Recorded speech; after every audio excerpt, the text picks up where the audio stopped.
प्रयत्न आहेत आणि त्या संदर्भात उद्धव ठाकरे घोडेबाजार कोण करतं? विरोधी पक्ष करत नाही ना.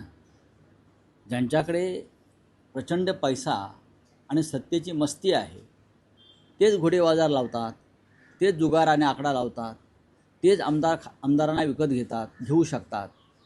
विरोधी पक्ष तर घोडेबाजारात उतरतच नाही कधी. हा इतिहास नाही आहे महाराष्ट्रात किंवा देशातला.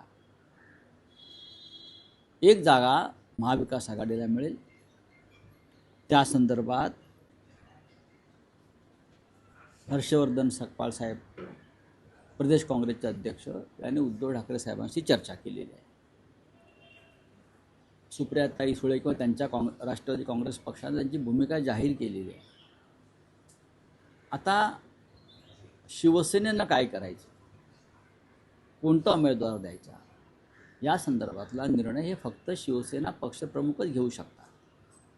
आता तुमचा जो मुख्य प्रश्न आहे की मुख्यमंत्री फडणवीस आणि उद्धव ठाकरे यांच्यात चर्चा झाली का, याचं उत्तर हे दोन नेतेच देऊ शकतील.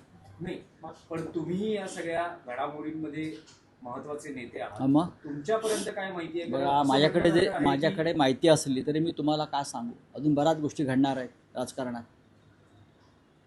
मी का सांगू? आता कशा करतात त्याच्यावरती पाणी ओतायचं.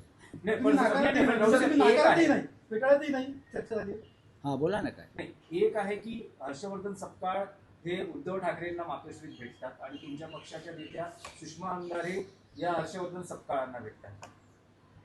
विधान परिषदेच्या निवडणुकीच्या अनुषंगाने मला माहित नाही, त्याविषयी खरोखर माझ्याकडे माहिती नाही. उद्धव साहेबांना भेटायला सकपाळ आले एवढंच मला माहिती आहे. चला.